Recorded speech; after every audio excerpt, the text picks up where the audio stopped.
Ladies and gentlemen, welcome back. Now we will begin with the fifth working session on weaponization of space and advancements in missile technologies, challenges to global security, followed by an interactive session. I would now like to invite Dr. Adil Sultan to moderate this session. Dr. Adil Sultan is a professor of strategic studies and Dean Faculty of Aerospace and Strategic Studies at the Air University, Islamabad. He has served in the Pakistan Air Force for over 31 years and retired as an Air Commodore. During his military career, he spent more than 14 years at the Strategic Plans Division, where his last assignments were Director Arms Control and Disarmament Affairs and Director Research and Analysis at the Policy, Doctrine and Strategy branch of the SPD. He is the author of the book Universalizing Nuclear Non-Proliferation Norms, a regional framework for the South Asian nuclear weapon states. You have the floor, sir.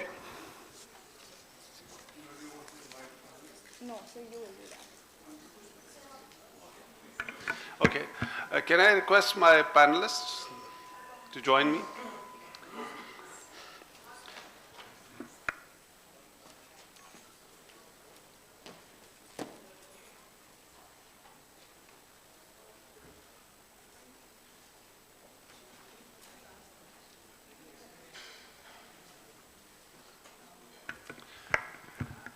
Thank you very much for the kind introduction. The good thing about a session after lunch is that only those who are interested, they are sitting here, or some who are being forced to sit here, so they don't have any option.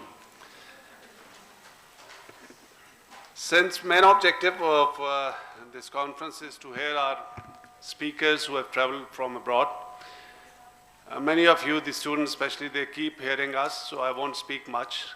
It would save some time for question and answer session, which has been the deficiency in the previous section. We couldn't find much time for the students to ask questions from the speakers. So I'll try not to speak much so that we have more time about it. Just a brief introduction. Pakistan started its space program in 1961. India started in 1962. And we know where India is and where we are lacking. There were several factors for this lack of attention. One of the factors that probably that was an existential challenge for Pakistan to focus more on its nuclear capability. And since having limited resources, we focused more and we acquired that nuclear capability. And space somehow took a back seat. I'm happy that after so many years, at least, we have started to talk about space issues. So once we talk about space, it is not only militarization of space, it's also about the commercial applications of space. In terms of military, if we talk, there's so much happening in the space, and there is no single country which by itself can take care of all the military aspects of space. And that's why we see several coalitions being built. We hear a lot about AUKUS, we hear a lot about Quad, but there are initiatives in the space which are ongoing, like Operation Olympic Freedom, I think, Defender, Operation Olympic Defender, where the United States, supported by Canada, Australia, and several other countries, what they are doing is joining their space-based capabilities to have better space situational awareness. The United States itself has had a space situational agreement with more than 26 countries, including India. So that's the potential capabilities that are being developed where the coalitions are working, because space, unlike the ground, there are no geography.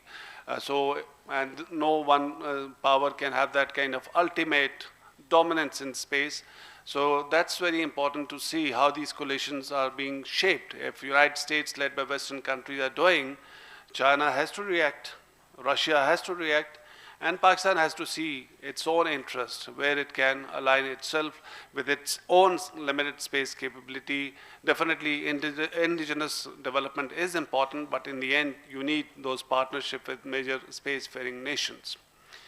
We do not necessarily have to have conflict in space. There's so many areas that we can collaborate together and work together and benefit from the commercial applications or the non-military applications of space. For example, space itself offers, the space economy itself is estimated to be about $1.8 trillion by 2040. So there's enough space for all the countries to work together and benefit from the peaceful applications of space. So I'm sure my esteemed speakers, they're more learned than me, and that's why they are speakers and I'm the moderator. They will educate us better about the space, the military aspects and the civilian aspects of space. And also, since the conference is about deterrence, so missiles have to be affiliated in this topic. But there's so much happening in the field of the new missiles being built, hypersonics, we talked much yesterday, and ABM systems in our neighborhood. So countries are investing billions of dollars. Although between India and Pakistan, ABM system, no, there is no foolproof ABM system. It is not going to work between India and Pakistan. But India is investing billions of dollars in developing that just because they want to have that kind of a status that they can also protect their homeland or their territory, which is quite difficult. Even the United States doesn't have that power to have absolute security from all incoming missiles. And if you're talking about nuclear, one or two or a couple of those missiles are good enough to penetrate through that billions of dollars of missile defense systems. So states have to think whether this investment is good or bad in that context. So my first speaker, pardon me if I do not pronounce your word name very correctly, Ms. Almudena Ortega. I'm okay? 90%, 70%? Okay, thank you. Okay. She's the lead space security researcher at the United Nations Institute for Disarmament, UNIDAR. She has published widely and briefed UN member states on the topics of space security law and policy, and has presented her research in multiple fora. She has led UNIDAR's participation in several multilateral discussions, including the 2022-23 UN Open-Ended Working Group on reducing space threats through norms, rules, and principles of responsible behavior, established pursuant to UN General Assembly Resolution 76/231. Ms. Almudena is also an academic fellow with the Center on National Security at Georgetown University, where she is currently working on a doctoral dissertation on space security law. So you have 20 minutes, but if you can wind up below 20 minutes, we'll have more time for the youngsters to ask questions. Thank you. Thank you very much for the introduction. I see that my slides are already on the screen. Before I start with my presentation, let me just thank you so much to CISS for the invitation. It's such a privilege and an honor to be here and to be sharing this panel with fellow wonderful experts on this issue. It's been a great conference. I've been really enjoying the exchange of ideas, and I look forward to contributing to this debate. As I'm the first speaker to be focusing on space security issues today, I will seek to provide some general context, since I know that my fellow speakers, particularly Anna, will be talking about space weapons more specifically. So I would like to focus my presentation on three main issues, and I will provide a general overview rather than a very detailed focus on each. So first of all, I'd like to provide some context on definitions, the nature of space systems, as well as the different threat vectors that exist when it comes to space systems. Secondly, I will also look at some key threats to space security, what concerns are being raised by different states as well as other stakeholders, and why do they present a challenge to international security and stability. And last but not least, I'll also provide some overview of international community efforts to address these challenges, particularly in the multilateral UN context. So let me see if I can work this thing correctly. Do I just press, oh, there we go. So when we think about space as a battlefield, at least to me, and especially when I was getting started in the field, this is what came to mind. I'm a huge science fiction and especially Star Wars nerd. So when I thought of space war or space as a battlefield, I thought of this. However, the reality is that it looks a lot more like this. However, I think we've heard from previous speakers that space is so essential to humankind. We use space for so many things, especially service-oriented infrastructure like GNSS, or Earth observation satellites, communication satellites. They make things like navigation possible in the air, on land, or at sea. Satellite services also allow humankind to have access to high-speed internet, to carry out electronic financial transactions, as well as control and manage certain critical infrastructures and services like electricity grids or water and transportation. So space, we use it every day in ways that we don't even realize. If space infrastructure were to go to be turned off or to be disrupted, we literally would not be able to live our lives as we know them. But space, the same services that we use for these civilian users that I just cited, is also very useful for military or defense-related functions. So those same technologies that I mentioned, and here you have a more detailed explanation or classification in the slide. That same technology can be used for intelligence gathering purposes that enables military to identify adversary capabilities, for example, track troop movements, locate potential targets. Satellite communications can provide encrypted communications and improve situational awareness for militaries and allow military forces greater mobility. Positioning, navigation, and timing satellites allow for more precise and discriminate targeting capabilities for munitions and air, land, and sea navigation. And also, space technology has become a key part of modern armed conflicts, particularly conflicts between states. So what does space look in 2025? Well, space security discussions and space discussions more generally are not new. We've actually been talking about space at the UN for quite a long time, pretty much since the 50s, since the launch of Sputnik in 1957. It's definitely a topic that has gained relevance in recent years, particularly since the turn of the century, and specifically since the 2010s with the emergence of commercial actors.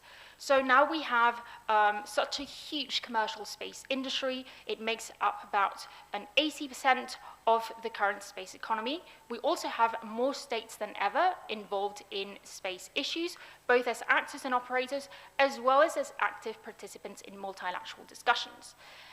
Space is more congested than ever, especially low Earth orbit, which is the closest to us, is incredibly crowded, and space is increasingly contested. There are increasing tensions among the different actors, particularly states, because states view space as more relevant than ever before, and therefore they also view it as a vital domain for military and strategic competition. So having provided this intro, let me go on to provide some context on definitions. We've been talking or using words such as weaponization, militarization quite a few times during this conference, and I do want to make something very clear. Space has been militarized pretty much since the first rays of human exploration beyond the Earth's atmosphere. Very early on, states realized the importance that space was going to have for military operations, especially for intelligence gathering purposes. So talking about the militarization of space, to me, seems a little bit mistaken. We can talk about the further militarization, so, and this ties into the use of commercial space systems for military uses, which was touched on during the previous panel. And we can also talk about the weaponization of space, which would refer to, for example, the development of counter-space capabilities. So here in the slide, we have that distinction of militarization and weaponization. Militarization is compatible with that principle of peaceful purposes, which is a key principle in outer space law and in general in space operations. As long as military activities are not aggressive in nature, they are considered permissible. And most military activities are very passive in nature. They focus on gathering information which can then be relied to militaries on Earth for operations that take place mostly on Earth. I also want to touch on the complexity of space systems. When we think about space systems, we generally think of satellites, but space systems are actually pretty complex. There is the space segment, which of course is the satellite itself. Essentially, any object that is launched into orbit would be that space segment. Then there is the ground segment, which refers to the terrestrial parts of the space system, and this can include satellite dishes, receiving stations, user modems, etc. And then there is the data links that connect the two through uplinks and downlinks. And the reason why this complexity is so important is because threats to the security of space systems can be directed at any of these segments. They can originate from Earth or from space, and this creates 4 distinct threat vectors. So that's not a very fancy graph, but hopefully it gives you an idea of what these threat vectors are. First, the Earth to space threat vectors. Discussions related to this threat vector center generally around the use of direct ascent kinetic ASAT capabilities. But also, and we've heard from speakers in the previous panel, non-kinetic ASAT capabilities could also potentially target space systems from the Earth by causing harmful interference through the use of directed energy weapons, for example. The space-to-space segment focuses on co-orbital ASATs, and also related, but not quite co-orbital ASATs, are any systems that are capable of maneuvering or carrying out rendezvous and proximity operations. So that is essentially approaching and attaching themselves to another satellite.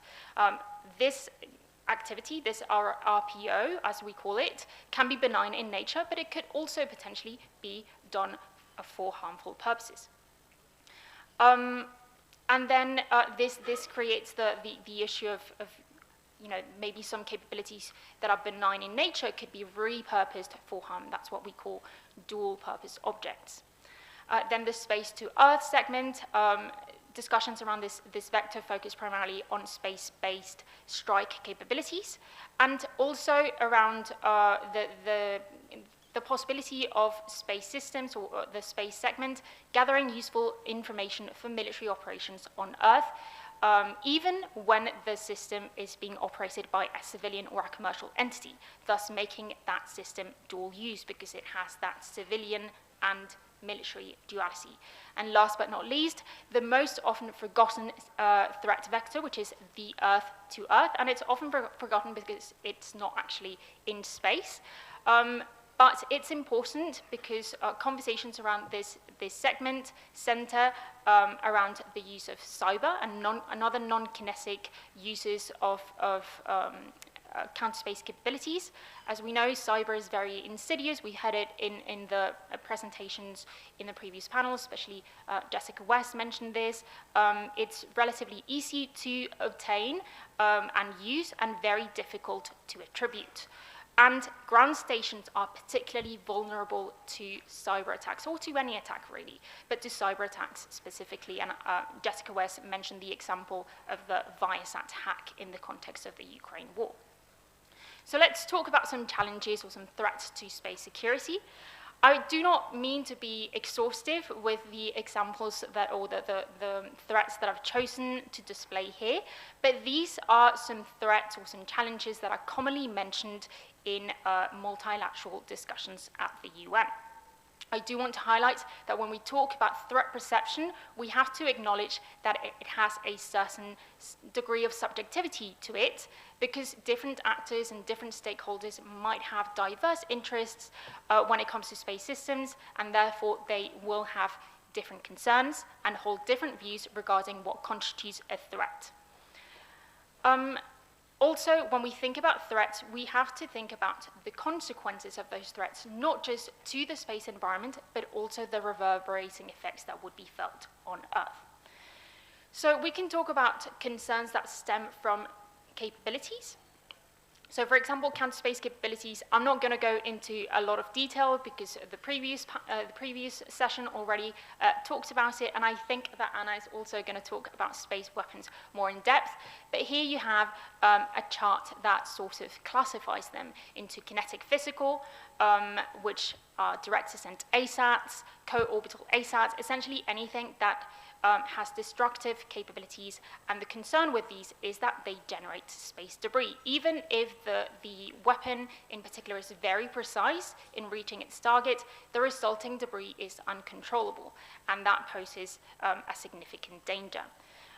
In recent months, we've had a revival regarding on-orbit kinetic weapons, especially when it comes to space-based missile interceptors, even though these interceptors are not designed to target space assets per se.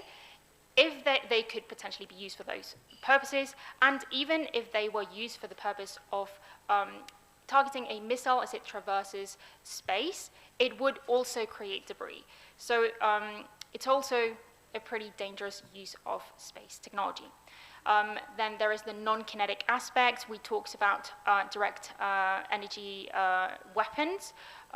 We also talked about electronic and cyber in previous panels, so I'm not going to delve into it in detail. Also, an honorable mention that is not included in the slide would be the use of nuclear weapons, not included in this chart, because actually the placement, installation, and stationing of nuclear weapons and WMDs more generally in space is the only explicit arms control or space security related prohibition that has actually been codified and made legally binding in the Outer Space Treaty, specifically in its Article 4. However, in recent times, there's been discussions around this topic. There's been a couple of proposals of Security Council as well as General Assembly resolutions on this topic. And even though a detonation of a nuclear weapon in space would not look like it does on Earth, it would nevertheless be very devastating for the space environment. So in relation also to how capabilities are used, so not just the capabilities themselves, but also how capabilities are used, and I know there were a couple of questions about this in the previous panel.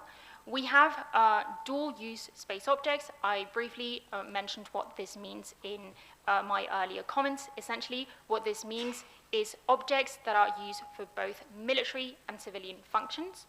And destroying or disrupting, degrading these objects in either a reversible or an irreversible manner can have grave effects on the health, wealth, and welfare of all those who rely on them, not just the military, but also civilians.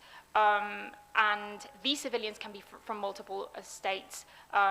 So in the context of an armed conflict where it's been raised that perhaps these dual-use objects could be targetable under the law of armed conflict, we have to think about the effects that it could also have on civilians and the implications that it would also have when it comes to the law of neutrality, of involving states that are not part of that armed conflict in question. We also have dual-purpose objects, which are not to be confused with dual-use, even though they often are called dual-use, in my opinion, mistakenly. These objects are designed to fulfill a benign objective, such as cleaning debris or refueling or repairing a satellite. But they could potentially, due to their capabilities, maybe they have a robotic arm, or maybe they have a net to capture debris. Those capabilities could be repurposed to harm another satellite. So instead of a civilian-military duality, we have an aggressive, non-aggressive duality here. And the concern that states and other stakeholders have raised when it comes to these objects is that maybe they could be used to attack another satellite. A lot of commercial operators that have developed these types of technologies have sought to be very transparent regarding the applications of their space objects in order to avoid having their objects being confused as potential weapons. Another very important topic or threat that I wanted to focus on is the use of language and lack of common understanding. This might seem kind of very abstract or maybe not very important, but the use of key terminology is absolutely crucial and perhaps not often talked about enough. So there are many contentious terms or concepts that are very commonly used in the context of space security discussions. We oftentimes use the same terms, but states actually mean different things. So what counts as a weapon? What is a weapon in space? What is the use of force in space? Different states have different interpretations of these concepts, and those differences could stem from political priorities, they could stem from legal interpretations, or even due to the fact that at the UN we speak 6 different languages, and this multilingual aspect sometimes makes interpretation more difficult. But terminology and the way that it's understood by different actors can actually make or break agreements and can foster or hinder progress towards peace. So ensuring clarity around the interpretation of key terminology is absolutely crucial, particularly in outer space, which is an oftentimes very technical domain as well as geopolitically complex. Then we also have policies and doctrines. National policies and strategies can be a method for transparency. It can be very positive to publish national doctrines and policies. It makes clear to all other states what the expectation or the priorities of the publishing states are. So it's always encouraged to have that transparency. And we talked about transparency and confidence building measures in the previous session as well. But doctrines and the way that doctrines and strategies are written could also accelerate and exacerbate concerns over arms races and conflict in space. The way that we use words, again, is so important. So there's been concern about, thank you, there's been concern about the use of terms such as warfighting or considering space as an operational domain. And so it's important to be careful with that. Lastly, can these challenges be solved or addressed? The good news is that they can. The degree to which multilateral efforts have been successful is not that great, but states are very conscious of the importance of continuing these discussions. And over the years, they've proposed multiple initiatives. I would maybe highlight the PPWT, which is the Draft Treaty on the Prevention of the Placement of, the Draft Treaty on the Prohibition of the Placement of Weapons in Outer Space, which was introduced by Russia and China. This is this treaty, even though it didn't become a treaty, it continues to be a draft treaty to this day, highlighted the importance of having something legally binding on space security. There's also been multiple initiatives to have recommendations on both legally binding and non-legally binding mechanisms to address space security concerns. And there's also been unilateral commitments, such as commitments not to test direct descent kinetic ASATs. This was a measure spearheaded by the United States in 2022. I think there are around 38 states that have issued their own commitment, and also the commitment not to be the first state to place weapons in outer space. This was an initiative spearheaded by Russia in 2004. And there are, I think, 34 states that have issued their own commitments, and Pakistan is actually one of them. So to conclude, I will say that despite the efforts of the international community to find solutions, there is still work to be done, and challenges persist for many reasons. There are disagreements on what to ban. Do we ban capabilities? Do we ban behaviors? There are disagreements on how to ban. Do we prioritize legally binding agreements or non-legally binding agreements? There are different priorities. The Global South has a very different view of space security than the Global North does. The same thing applies for the West versus the East. Also, the lack of common understanding and differences in interpretation of key principles and concepts, as I mentioned, and ultimately tensions in space are a reflection of the geopolitics and the geopolitical environment that we see on Earth. Space seems like it's very far away, but actually outer space is heavily impacted and influenced by what happens on Earth. So greater geopolitical stability in space will lead to greater stability in space as well. And as was said very beautifully by Jessica West in the previous session, mitigating challenges in this context to space security and stability is a human endeavor. So we don't have to perceive this as, oh, just a series of technological and technical issues. No, this is, these challenges have to be solved through dialogue, primarily in the multilateral context and involving all stakeholders. So I will leave it at that, and I look forward to your questions. Thank you very much. Thank you, Ms. Ortega. She was speaking on space as the new battlefield, challenges to international security and stability. I was just wondering, she took 2 extra minutes, and in space, if you launch a satellite by 2 extra minutes, you end up in a different orbit probably, just on the lighter side. But I would request my other panelists to please, if you can, they can wind up below 20 minutes so we can have plenty of time for question and answer session. For Ms. Ortega, for your consideration, 2 questions that you may answer afterwards. I'm not going to summarize your beautiful presentation, excellent presentation. First is the nuclear-powered satellite that we keep hearing about. Russia launched nuclear-powered satellite, and how do you see this, whether it's a violation of outer space treaty, and I know Dr. Pavlov smiling over there, and you can also address during your session. So that's one.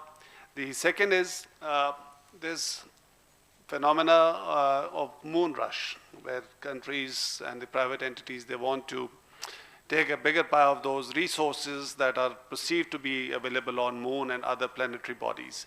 So people are talking about that if there are resources, mineral resources, these days mineral resources in Pakistan is a quite buzzword, but we are talking about mineral resources or planetary bodies.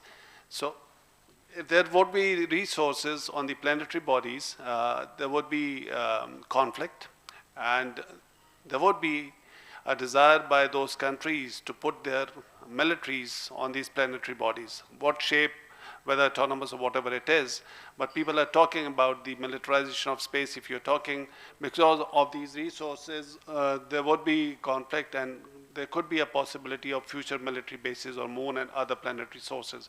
I know Toyota has already invested a couple of $100 million, developing a buggy which can stay on moon for a couple of weeks. In future, we don't know what happens. So that's one area that I would want your opinion on that. So next panelist is Ms. Anna Biloli-Patsakia. Yes. Okay, 60%, okay, thank you. My apologies. 90%, thank you. She holds a position of research associate at the Center for Energy and Security Studies, and is also the coordinator of the 2026 Moscow Non-Proliferation Conference, a very prestigious event that happens like the Carnegie Moscow and Carnegie Washington, and CENS hosts this Moscow Non-Proliferation every 2 years. In her role at CNESS, Anna has coordinated the implementation of the CTBTO Research Fellowship Program, carried out by the Preparatory Commission for the Comprehensive Nuclear Test Ban Treaty Organization in cooperation with CNESS. In addition to this, both as a researcher and coordinator, Anna has been involved in the preparing for the post-JCPOA era project and the Russia-US Track 2 Non-Proliferation Dialogue. Prior to joining CNESS, she gained practical experience as an intern at Rosatom. So she would be speaking on the impact of space-based weapon systems on global security. So you have around 20 minutes, less than 20 minutes. Thank you. Thank you very much. And first of all, I wanted to say that much appreciation to CISS and your team for everything you've been doing for us. And it's a great pleasure to be here and to speak with this wonderful panelists and to have all of you here and all other speakers as well. It's my first visit to Islamabad, and it's been a blast so far. Thank you very much again. Thanks a lot, Almudena, to you for this wonderful overview. And I should say that many ideas that I'm going to present correlate with yours, and that means that we are actually on the same page, and that's great. So yeah, as Almudena already mentioned, beautifully clearly that space has been militarized, and it is militarized, and we cannot avoid it right now. So it's not new, and as you mentioned, it started with the very first satellite launch in 1957. It was Sputnik. But what we witness right now is that this militarization has become unprecedented, and the role of space assets, So space assets have become integral to modern warfare, military operations, and the strategic value of these assets continues to grow. And it's quite logical that states are increasingly interested in obtaining counter-space capabilities to address these vulnerabilities that arise from this space dependence.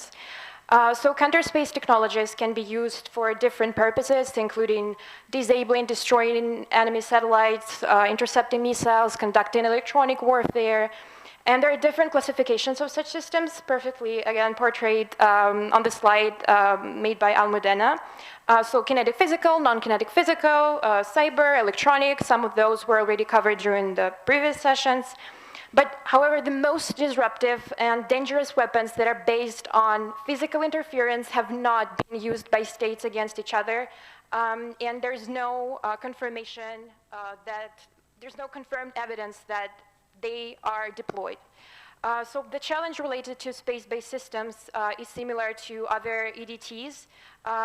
That's their ambiguity. Active defense systems often resemble or can easily become offensive weapons, and this blurring of lines creates an extensive gray zone, and it makes quite difficult to distinguish what is aggression and what is deterrence. And if one state deploys space strike systems, then others may feel compelled to follow suit. And this action-reaction cycle really risks sparking an arms race in outer space, and that significantly increases the potential of an open conflict in the domain or any miscalculation. And while we have not yet witnessed the mass deployment of space-based strike systems, their introduction, even in limited numbers, would mark a decisive shift. So if one state takes this step, others are likely to follow. And at that point, it won't be about militarization. It will be a full-scale weaponization. And it's no longer a matter of technological competition. It's already a race for military supremacy in space. And such a trajectory is deeply destabilizing, and the so-called ladder of escalation in outer space is not infinite, obviously, and each run brings us closer to the tipping point. So the next logical step after this widespread weaponization is a military conflict in outer space, and you could be a Star Wars nerd, but probably you don't want to see it in real life. As for the very impact, the first area that I would like to cover is deterrence and strategic stability. And we all know that traditional deterrence strategies rely on mutually assured destruction, but if we talk about space-based strike systems and weapons, that could add actually new reasons to be concerned about. So first, technologically space-based assets are hard to monitor independently. And countries tend to classify the capabilities of their space systems, and such opacity, we've heard this word many times during these 2 days. So this capacity fuels uncertainty, especially against the background of the dual-use nature of space-based system. But it's important that a certain level of transparency and predictability should be present if we're talking about about maintaining strategic stability. And in the context of space, the level of predictability is increasingly diminished. Of course, we cannot refute the contributions by research institutions and commercial entities that, for example, Secure World Foundation, they do a great job with their annual counter-space capabilities reports. And commercial entities have been increasingly active in providing space situational awareness services, but yet by nature, the opacity gap in outer space cannot be ruled out with this help. Second, space-based weapon systems provide their operators with rapid response capabilities. So, for example, due to their technical characteristics and broad coverage, such systems could potentially intercept missiles during the very early stages of launch, so-called boost phase. And while this may sound like a great defensive advantage, it creates a serious concern. It could undermine the second strike capability. But it's important, it's important to note that even in the absence of space-based interceptors, outer space is already, as again Almudena mentioned, deeply integrated into strategic systems. So it's missile defense and space-based infrastructure forms the backbone of early warning, for example. And the introduction of actual space-based interceptors would not initiate the militarization because it's already ongoing, as we mentioned, but it would escalate what we have already. And the third point here is a bit from the opposite angle. Space-based weapon systems would themselves be highly vulnerable, and that's not the thing that actually is often talked about. So their orbits would be predictable, their locations would be known, and they would lack natural defenses, and as a result, they become an easy target despite their immense strategic value. And this vulnerability creates an incentive for preemptive strikes in times of crisis. And even in introduction of some upgrades to existing systems or new characteristics like further miniaturization of space assets or hardening the materials that they are made of, that could, in such tense circumstances, be perceived in some sense like with ambiguity, with suspicious, and that fear of losing critical capabilities and therefore strategic advantage drives states to take destabilizing actions, launch early strikes, or escalate conflicts that are already present. I think it was mentioned during the previous session, it's important to highlight when we're talking about space-based assets as part of NC3, both in terms of intentional strikes, potential intentional strikes, and miscalculations. And in the case of NC3 assets, even a minor disruption or misinterpreted maneuver of a dual-use system could bear serious consequences. And so space-based weapons lower the threshold for conflict, including the nuclear one. The second area of impact is related to existing legal frameworks. As Almudena mentioned, there are no legally binding norms that directly prohibit space weaponization other than placement of weapons of mass destruction in outer space. And the second important point here, if we talk about the Outer Space Treaty, is Article 1. So outer space shall be used for peaceful purposes, but what's important here is that there are different interpretations of this definition, of this term. So some say that peaceful means non-military, but obviously we cannot uphold this status of space nowadays. The second definition is related to non-aggression, and if space-based strike systems are deployed in the domain, this would mean that both definitions will just be like nonsense because space-based weapons would directly challenge the two. That would transform outer space into a potential arena for military conflict, and it won't be any more a peaceful domain, it won't be any more a domain for the benefit of all humankind. So this case will highlight existing lacunas in international space law. Another point that I should mention is related to general disarmament efforts. So if space-based strike systems are deployed, irreversibility becomes a central concern. Just as with nuclear arms, turning back time would be exceedingly difficult, if even possible. So the prospect of a post-factum regulation, agreement to address the threat after deployment, that seems highly difficult. And this technological asymmetry would also create new divisions. So not all countries would have access to space-based weaponry, and they would be concerned that others are gaining strategic advantage, as they would see it. And in the long run, the situation could potentially mirror the nuclear context. And I see some parallel between, NWS and NWS, like non-nuclear and nuclear weapon states. I see this parallel divide between nuclear context and outer space, so we might have and have not in the context of space-based strike systems. Another important point is the general atmosphere in international relations and the trust between actors, between states, and in general, the deployment would be viewed as a hostile act, and it would likely escalate aggression between states. And this in turn would exacerbate the security dilemma and accelerate the arms race and further erode trust. And as a potential weaponized domain, outer space also raises stakes for any future conflict on Earth. So in the event of a major geopolitical crisis, tensions on the ground could easily spill over into outer space, and that would further intensify existing escalation and expand the scope of the conflict beyond national borders into global commons. And another point, which is also quite often raised if we talk about outer space, that's space debris. And if we should talk about it if we are considering international security in a broader sense. So it's not just about the placement of space-based weapons or using them, it's also about testing them.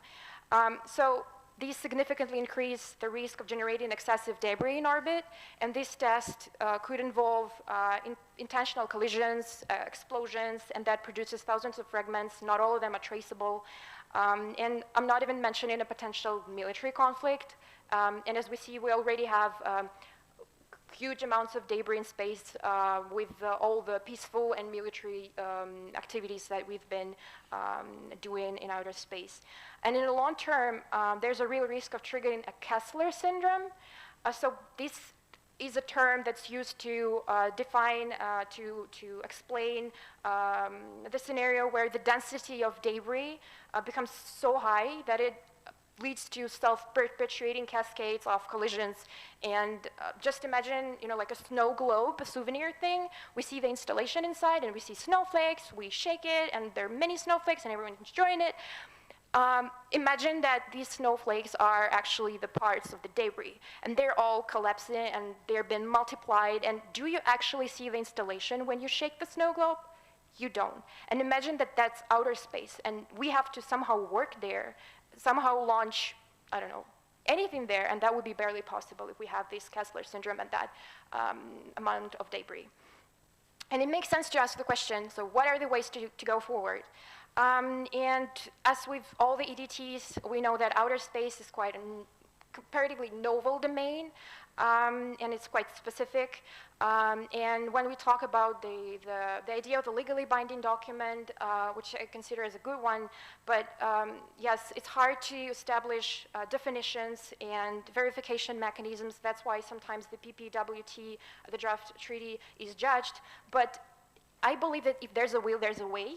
And it's not reasonable to abandon the idea by declaring it fundamentally flawed at the very start without even properly trying. And if we talk about different, I don't know, scientific inventions, like if the Wright brothers had accepted that human flight would be impossible, then probably would never take into the skies and even talk about having a space, like a human space flight. And in this regard, I think that it's a great success that for the first time in many years, last year in 2024, the UN group of governmental experts, that was also on the slide that Almudena showed, it has made strides and came up with a consensual report on substantial elements of an international legally binding instrument on the prevention of an arms race in outer space, that's Solonim, including inter alia the prevention of placement of weapons in outer space. Well, it doesn't definitely mean that everything is solved, not at all. There's no consensus on many aspects, but the progress can sometimes feel slow, but we must continue moving forward and maintain the momentum that we could catch sometimes. And in parallel with that, TCBMs are essential to foster trust and mutual understanding. And one significant measure, again, no first placement of weapons in space proposed by Russia. And I'd also add this thing, yes, it's very meaningful that we're talking about it in Pakistan, which actually yes, supports this initiative. But as a Russian, I'd also say that it's pleasant for me to speak about it because in 2019, Russia and Pakistan actually jointly signed this commitment. And such political commitments as the no first placement of weapons in outer space signals a desire to refrain from deployment of space-based weapons, and that's a huge step towards reducing the tensions and understanding, like what is acceptable and what is not acceptable for each other. And what goes deeper in addressing the very causes, threats and perceptions. We've been talking about, we've been raising this thing. And you can be transparent in your plans. Okay, you can be transparent in your doctrines, but at the same time, if you say that if you're openly say that you're planning to build a golden dome with space-based interceptors, do you really think that the security situation could be improved, although you're like transparent and open? And same thing with continuous declaration by some states that space is a warfighting domain. And these ideas are quite concerning, and it's crucial to eliminate the various sources of threats instead of adding new ones. And the mutual understanding and discussion, these are the ways probably to avoid negative scenarios, not only with emerging attacks in outer space specifically, it goes much further, and it's very important. And I would like to finish my presentation with a quote. When it's darkest, man sees the stars. When it's the darkest, man sees the stars. And actually, like, there's a basic meaning of it, like the original meaning. So it's when you see and you face obstacles, you should not give up, and you should hope for the best version of the future and do something to achieve this goal. But I would also say that when it's the darkest, man sees the stars, I do really hope that we will actually be able to see stars and not, like the lights because of the strikes of the metal machines in outer space if something bad really happens. Yeah, so thank you very much.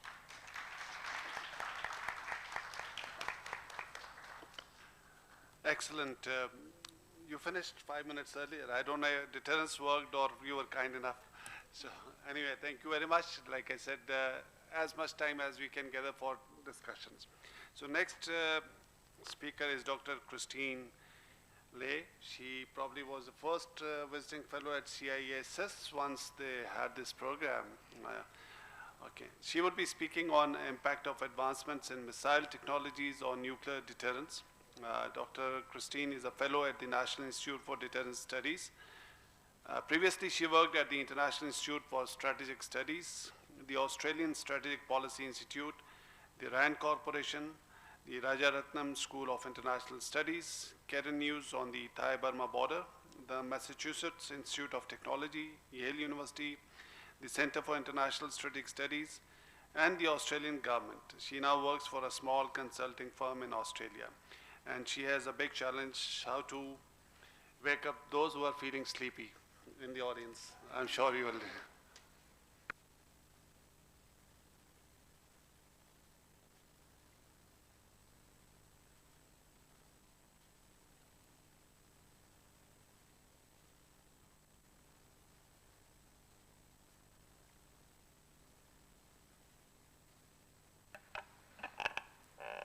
Testing, okay.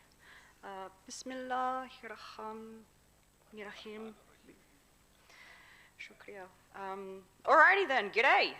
Thanks for having me. It's wonderful to be here in Islamabad again. I had the privilege to work at CISS for a few months back in 2017, and it was one of the most extraordinary experiences of my life, second only to Yale, but above MIT. So this was a really hard question. I struggled with it, and I think it's because I don't believe that any technology is yet to fundamentally challenge nuclear deterrence. Yes, we have AI, hypersonics, information, and the question of decision-making, decision advantage, which may slightly alter how we think about managing concepts such as strategic stability, etc. But I don't think there are any serious challenge like to the primacy of nuclear deterrence. But as I thought through the question for a few days, I ended up back in my historian brain, because that's comfortable, and looking at the history of missile defense. And I think we're in quite a new, interesting era in terms of how we conceptualize missile defense, so, which I'll talk about through today. I think there are a few elements. One, the technologies, more precision, etc. Missile defense as a concept in and of itself, but also as it relates to nuclear deterrence. Geography, so it's the Asia Pacific. More and more countries are looking at missile defense, which they haven't had to think about for a bit. The Asia Pacific is a maritime context as opposed to primarily land, which we've thought of missile defense in the European NATO context. And the geopolitics of the region, there's no Asian NATO, and for, reasonable reasons, but those are all some of the dynamics that characterize the Asia Pacific in terms of missile defense and nuclear deterrence. And what we could argue, one might argue, a new missile age, and the reason I use age is because one of my professors, Paul Bracken, he's quite good at this, there's his book up there, he characterizes ages in terms of the number of nuclear weapon states, the type of nuclear weapon states, like superpowers versus smaller nuclear powers like Pakistan, France, the structure of the international system writ large, like bipolar versus multipolar, many new powers with big GDPs, advanced technologies, and in many cases, nuclear weapons. The differing world views and different problems facing these powers, they lead to different patterns of relationships. And the role and types of technology impacting time and space, and therefore how we manage deterrence. But regarding emerging technology that my colleagues have covered in the conference so far much better than I ever could, technology changes all the time. When the Cold War began in late 40s and into the 50s, people didn't really understand the new technologies the way that we do now, and that is a forever problem. We're not any smarter than people before us were. But it's not just nuclear weapons and the impact they had on deterrence thinking. Recall, jet aircraft, faster missiles, nuclear submarines, radar, eventually satellites. They're all so new that while you knew who the enemy was, you didn't necessarily know how they were going to use these technologies for nuclear deterrence. And with new technologies comes new nuclear learning, right? I know that's a really, cool topic here in the India-Pakistan dyad. Learning behaviors, and signals over time between different countries. Like, what does a test mean? Oh, why is that bomber flying over South Korea? What does that scramble of squadrons mean? And now that I've worked in government, I know what a squadron is. And there's this great book, which is an oldie but a goodie, which is up there. It's the one by the Brookings Institution. It came out in the late 70s, early 80s, which discusses the impact of emerging tech at the time. And one of the big issues that came up was the advent of cruise missiles. There's this great chapter in there by one of my PhD supervisors, Ron Huskin, pointing out that they were debating whether this new type of missile, not a ballistic missile, with very different flight trajectory and traceability issues, was it a tactical weapon? Was it a strategic weapon? And I put that up there because I think it's one of the many great reminders to take a historical perspectives on what the shiny new thing is. And I say that specifically in relation to hypersonics. Is it that new? But I think it's less about the technologies themselves. Sure, there's been innovation in nuclear technologies, missile characteristics, information and decision making, and there's a great need to manage the flow of real-time, diverse, voluminous information. Hey, it's all about data, am I right? But how do you know that video from a drone, data from an automatic license plate reader, a satellite picture, and audio from a hacked cell phone could all contribute to understanding the same issue? And what's the role of AI in distilling all of that information? Fundamentally, though, again, I don't see any new technologies fundamentally altering concepts of missile defense or nuclear deterrence. We just have to get smarter about managing the concepts, second strike, damage limitation, etc. What I do see is an interesting combination is, one, the types of countries investing significantly in missile defense, especially in the Asia-Pacific. Countries like Japan, Australia, who haven't really had to think about missile defense for quite some time. And remember, I think it's good to point out that countries that have had really big missile systems, like ballistic missiles, like SM-3s, SM-6s, they've tended to be nuclear weapon states. And I think second is how technologies are contributing to capabilities and decision-making around targeting, command and control, ABO, so access, basing, and overflight, integration across platforms between these different countries, who, by the way, are not allied between themselves, but it's the hub and spoke system in the Asia-Pacific. So they all, all roads lead to DC or Indo-PACOM, pick your COCOM. And thirdly, the relationship to nuclear deterrence, and especially extended nuclear deterrence, which is a very, very hot topic at the moment, and rightly so. It's our turn. And although China's military rise has been obvious to the historian community, it's only just in the last couple of years that governments in the Asia-Pacific have turned around and said, oh dear, actually China is a threat to the stability of the region. So another point I'd like to make, conceptual point, is that remember that we've been used to be thinking about missile defense primarily and overwhelmingly in the nuclear context. We've tended to forget that nuclear warheads, not nuclear weapons, weapons as in nuclear warheads on missiles, but nuclear warheads and missiles, the technology emerged at roughly the same time, so we've tended to conflate the two. So a few years ago, New Zealand professor, one of my supervisors, Robert Asen in New Zealand, and myself were trying to understand the consequences of Obama's then stated vision, a world without nuclear weapons, to what extent the elimination of nuclear warheads, as opposed to nuclear warheads on missiles, would affect fundamental strategic concepts such as deterrence. Again, because we've tended to conflate the two technologies. And it's this thing that missiles contract time and space. And so yes, bombers and nuclear warheads already contracted time and space, if you think about the nature of warfare, but missiles offered that extra contraction of time and space, where nuclear devastation is possible within a matter of minutes rather than hours. And so how we understand the relationship between these two elements is important in terms of missile defense and nuclear deterrence.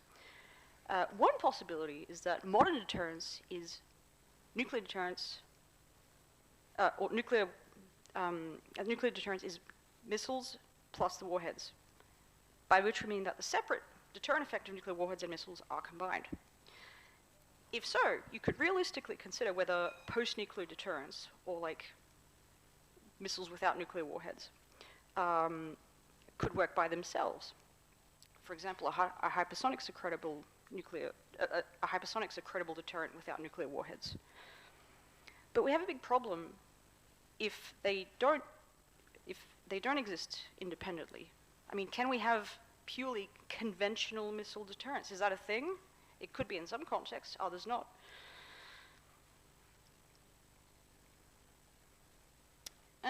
So,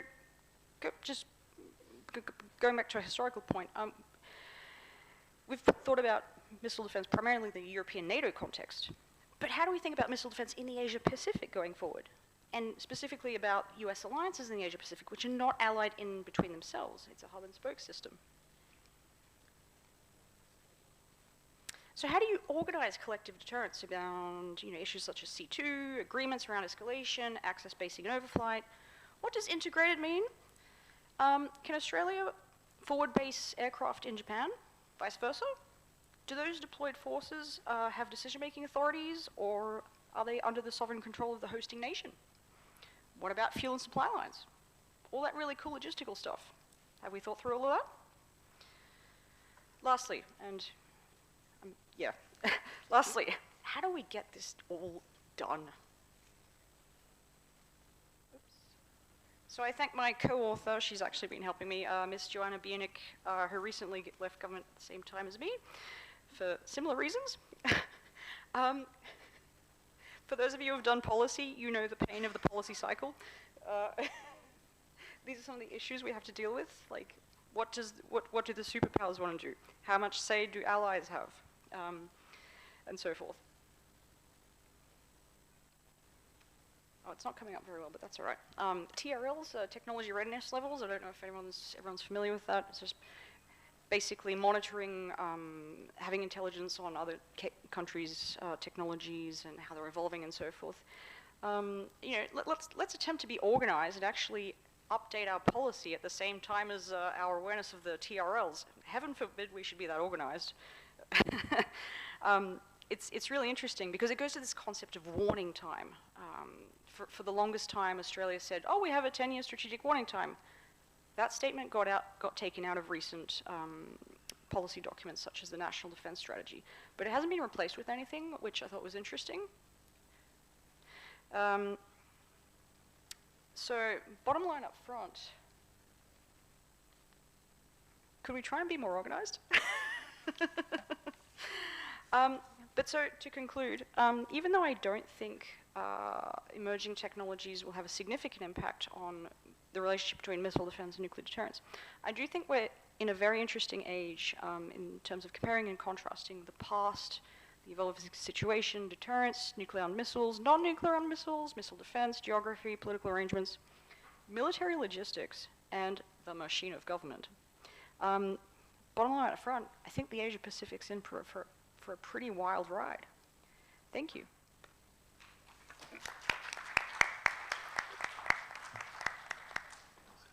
Great, thank you. One question that you raised, whether deterrence would work without nuclear warheads, it just brought out this whole debate, this debate about whether nuclear weapons were created or deterrence as a concept predates nuclear weapons. Deterrence as a concept had always been there, but once nuclear weapons were introduced, some countries use this concept to justify the buildup of their nuclear weapons. And then the other countries also use that. So deterrence as a concept, I think it has worked in the past, and it's a relative concept and contextual. If there are non-nuclear weapon states, for them deterrence would work in conventional domains. Yeah. But I'll be happy to listen to youngsters sitting at the back, some of my students who have heard a lot from me about deterrence. So let's hear your views today. So finally, Professor Dr. Zafar Nawaz Jaspal. He will be speaking on implications of India's march towards space weaponization. Professor Jaspal is he's a professor and dean of the Faculty of Social Sciences at Qaeda University, Islamabad. Professor Jaspal is a non-resident senior fellow of the Hong Kong Research Center for Asian Studies. He was former director at the School of Politics and International Relations, Qaeda University. Dr. Jaspal is widely published scholar with more than 125 academic research papers, monographs, and chapters in edited volumes published both nationally and internationally. He authored 3 books. First is Arms Control in Asia, Politics, Postures, and Practices. The second was India's Surgical Strike Stratagem and Brinkmanship and Responses, and Nuclear Risk Reduction Measures and Restraint Regime in South Asia. So Dr. Jaspal is an old colleague and a very dear friend. I cannot deter him, I cannot compel him, I cannot coerce him. Sir. Thank you very much. Bismillahirrahmanirrahim. Assalamu alaikum and good afternoon. It's better I can stand here because I was myself a little bit feeling sleepy at that time. But anyway, after the 3 very important and interesting presentation, I will try to fix myself within those. And lastly, where I would like to make some kind of a more impressive work, there Christina has already discussed the missile defense systems, so I will be trying to focus on it. The 2 important questions which I am trying to answer: what is the pace of India's march towards space weaponization? And the second is how it impacts the regional or what you call it global strategic environment. I do agree with Dr. Christine that what she said, technologies always change. Let me add it, technology always is evolving and always make a difference. My first caveat on this issue is that the critical examination of the history and what we call it technological warfare reveals that new technology first multiplies offensive muscle or a punch and invalidates defensive fence, causing imbalance, entailing warfare. That always a part. If you see any technology, you would find this kind of a thing. The vacuum of power or imbalance is, you can say, balanced by fabricating and integrating new warfare technology in the defensive apparatus for defense or deterrence. Ironically, catastrophe happens before the maturation of the defense or re-establishment of balance of power or balance of terror. So this is the gap which we are going to see in the current situation, and I think since 2 days, the speakers have been struggling how to portray this gap. What is the trend? If you just recollect the 3 presentations, you would find this trend. Yesterday's peaceful space, today's militarized space, and tomorrow's weaponized space. That could be a domain of active warfare. That is a question mark. The current geopolitical competition among the great powers on the earth is creeping into outer space. It is increasing space militarization and raising the alarm about space weaponization. Space weaponization is dangerous because it is a slippery slope that can make it imperative for many nations to weaponize outer space without considering the implications of their own. So we have this kind of a understanding. There are more than 80 active space players today, but thankfully only a handful have developed co-orbiter systems. Orbiters, for instance, the United States has developed the X-37B, Russia has developed the Noodle, and China has Shenzhou-17. These countries have been at the forefront of co-orbiter system of development. The strategic importance of space security is underscored by the fact that states are actively developing co-orbiter counter-space capabilities. Their goal is to deny adversaries any advantage occurring from the use of space in the military affairs. The development of direct ascent, anti-satellite, or co-orbiter system is not just a trend, it is rapidly accelerating reality. I'm not going to the details about these weapons, but let me quickly go to the South Asia. South Asia is equally vulnerable to new domain of warfare, that is space warfare. India is contemplating the establishment of a separate space command or transforming its air force into an aerospace power. Like other states, a leading South Asian state, India, intelligently uses its space assets to pursue strategic objectives in the region through hybrid warfare and a gray zone warfare tactics. This is very important. In the last 2 decades, 3 concepts have been, you can say, replaced, used. 5th generation warfare, hybrid warfare 2007 onward, and from 2015, gray zone warfare, and these technologies are very important. It is striving to be recognized as a spacefaring state having space punch. Then if you see Joint Doctrine of the Indian Armed Forces 2017, what it says, space is a medium like land, sea, air, and cyber through which various activities are likely to expand in the future. The emergence of space power is analogous to conventional land, sea, or air power that will mark it out as a revolution in military affairs. India investing in counter-space technologies. Indian Defense Research Wing, just I read today, April 8, 2025. India launched 52 military satellites for intelligence and surveillance signals, robust space doctrine. India's march towards space weaponization. India's policy is primarily shaped by the pursuit of prestige and regional hegemony. However, the strategic importance of its space assets and the security prerequisites they entail serve as the crucial justifiers for these policy decisions. India's military strategy is not just about conventional warfare. It is all about the power to blind the enemy's reconnaissance, satellite coverage, delivering a decisive blow before the guns open on the ground. India's space program is not limited to regional boundaries, but has global ambitions that could significantly impact the international space community. You would find that in the institutional initiatives, the Tri-Service Defense Space Agency was set up in 2018. And in the same year, in their land warfare doctrine, they referred to a space or given a big space to the space. It created an integrated space cell within the headquarters of the Integrated Defense Staff, Ministry of Defense. Indian Ministry of Defense explained that the cell was created to formulate offensive counter-space systems such as anti-satellite weaponry, new classes of heavy lift and small boosters, and improved array of military space systems.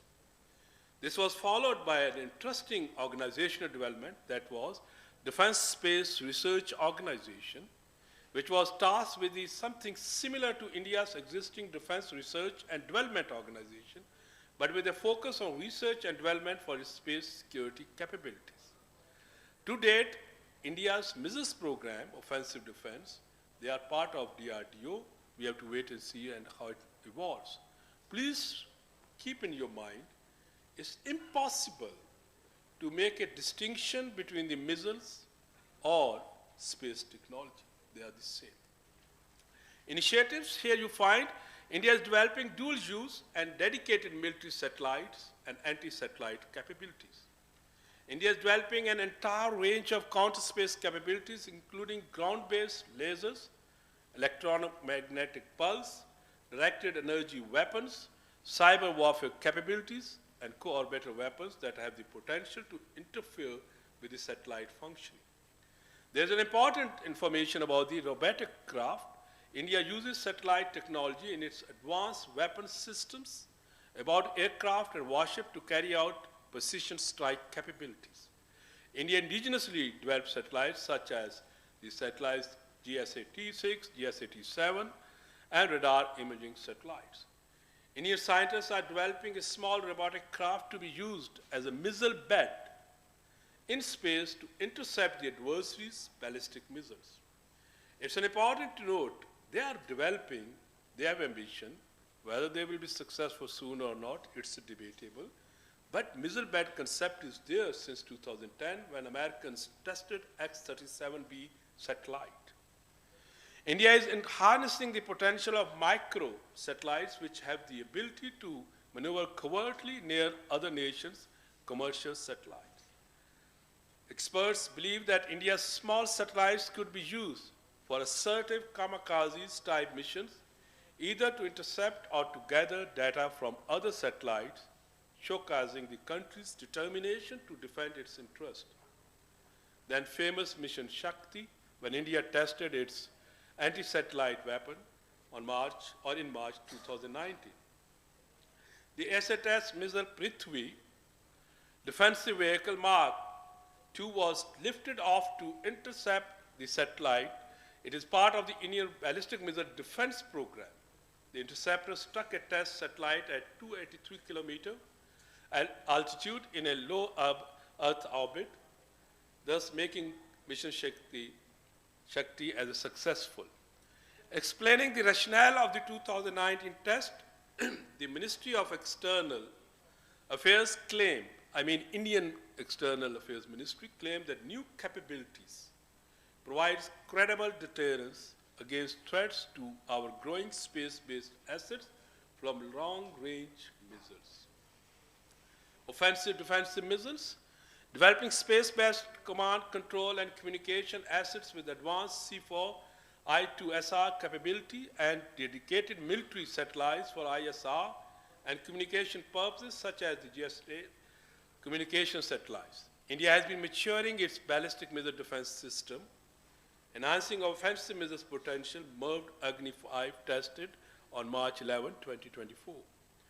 India's anti-satellite test validated several Indian ballistic missile defense technologies, including the imaging infrared sensors and its direct and altitude control system.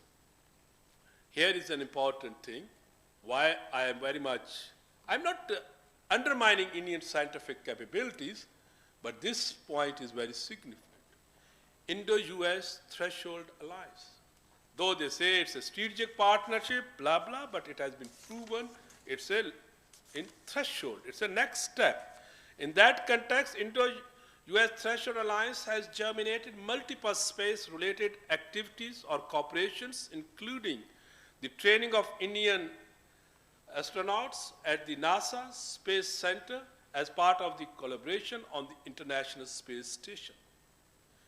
We have seen that on August 3, 2018, the United States granted India Strategic Trade Authorization-1 status. This status permitted US companies to sell India a greater range of dual-use and high-technology products, particularly in the defense and civil space sectors. New Delhi and Washington signed BICA. The availability of highly accurate navigation system networks enables India to strike against thousands of kilometers away with the greater accuracy. Then there is a Quad. India has established and strengthened space security partnership with the Quadrilateral Security Dialogue, the Quad, which also includes the United States, Japan, and Australia. Certainly, my friends from Australia say Quad is meant for non-traditional security challenges. But the way it is evolving, it gives us an impression it has a different. It's not limited to non-traditional security challenges. It has other dimensions. India's bilateral space partnership with Japan, France, and the United States have involved civil and security developments. What are the implications? India's growing technological wherewithal in outer space, its pursuit for disruptive space technologies, and its overall tendency to threaten or use force greatly impacted Pakistan's threat perception, shaping the changing Pakistani approach to the space. Let me here make it point. Just see today's newspapers. In that, what you are seeing, a terrorist or whatever, there was a act, and Indians are saying we have to retaliate with kinetic force. I'm referring to the attack on Pahalgam, you can say terrorist resort. Did we did when there was a Jafar attack? We didn't. So this is a threat. This is a problem. When there is a threshold alliance with the superpower, when there is a transfer of massive technologies, it gives a superiority complex or superiority thinking, which is dangerous for regional stability. India's space advancements pose a serious challenge to the credibility of Pakistan's full-spectrum deterrence, significantly altering the security dynamics in the region. The accelerating arms race and the heightening security dilemma in South Asia underscores the crucial role of policymakers, defense analysts, and scholars in addressing these issues. While the situation in South Asia is shifting, shifting from an ugly stability to fragile one, there is a potential for a war which one cannot rule out. It could be a limited or something like that. Pakistan seems disinclined to develop space weapons because it is against the weaponization of space. However, the systemic forces at play have the potential to significantly transform the strategic environment, necessitating a revamping of its military doctrine, particularly its nuclear posture. Now, the big or $1 billion question is, how long will Islamabad resist these potentially game-changing forces? The space warfare capabilities of the rival compel it to acquire a space counter-capability, which could include defensive measures like anti-satellite weapons or a space-based surveillance system for the sake of the defense and credibility of its deterrence. And why I'm saying Pakistan has a potential.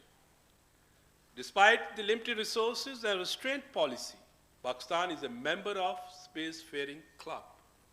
Since the early 1960s, its space program has been led by the Space and Upper Atmosphere Research Commission, which has launched numerous satellites for communication, remote sensing, and scientific research. Pakistan holds a fleet of Earth observation, remote sensing, and communication satellites. And if you see in the recent months, Pakistan tested 2 satellites, and these can assist it. For example, for a crucial for reconnaissance and surveillance, proving real-time or near real-time imagery to monitor military activities, troop movements, and strategic assets. These satellites support target acquisition, precision strikes, and post-strike damage assessments. In time of a conflict, they can be used to monitor border areas, detect adversarial activities, and provide early warning for the missile launchers. What is my conclusion? India's expanding space capabilities, including satellite-based surveillance, and reconnaissance are versatile tools that can significantly enhance India's counterforce preemptive strike potential, demonstrating the breadth of India's military potential. India's anti-satellite capability, a strategic advantage, has the potential to disrupt satellite communications and intelligence gathering in its opponent states, creating a sense of urgency in the strategic landscape. India's potential to destroy the adversary's incoming missiles is amplified by integrating BMD system with its satellites.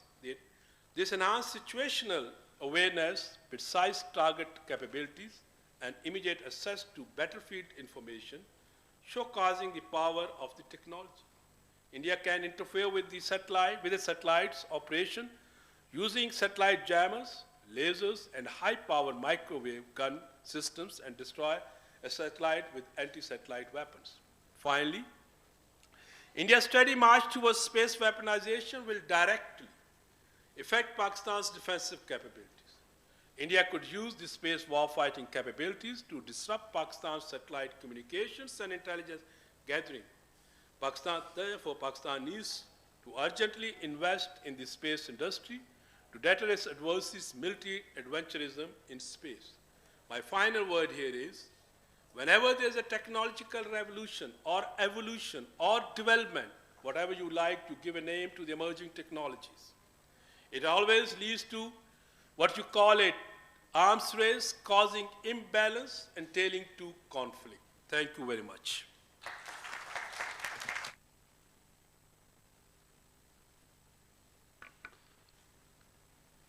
Thank you, Dr. Jaspal, and thank you very much for finishing in time.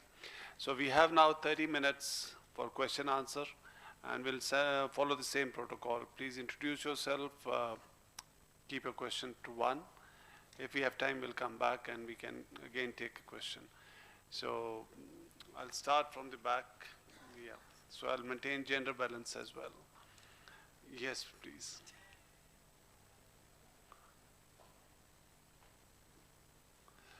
Can somebody please pass on the mic to this lady in the rear?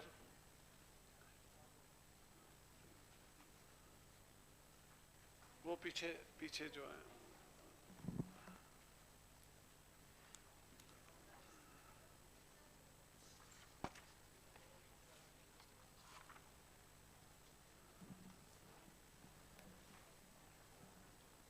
Thank you so much. That was a wonderful talk to have heard. My name is Alina, and I'm a student of BSIR at Air University. And my question is for Ms. Ortega. Given the rising visibility of civilian space tourism missions, such as the Blue Origin's recent suborbital flight featuring an all-female crew, how might such ventures inadvertently shift global attention away from more pertinent issues such as the weaponization of outer space and astropolitics, particularly in the context of ongoing discussions? Thank you. Great. So we can have a couple of more questions. Gee, okay. यहाँ पे दे दे, इनको deny नहीं कर सकते हम. Thank you, Adil. I'm Zahir. I have a question for all the panelists because all of you referred to this aspect. Do you endorse the approach of responsible use of outer space over codification of a PPWT? Yes, no, and why?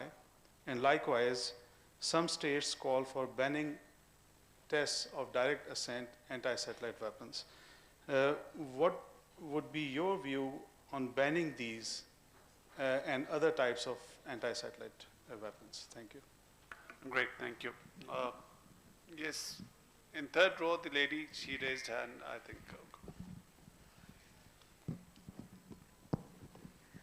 This is Nimra Javed, Research Officer from Center for International Strategic Studies, Azad Jammu and Kashmir.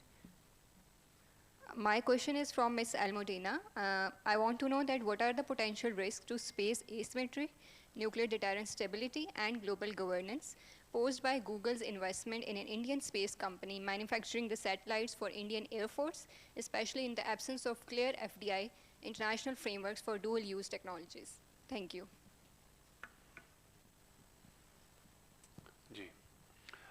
There was a gentleman over there, yes. I'll maintain gender balance, yes. No, in the Zishan. Oh. Thank you, sir.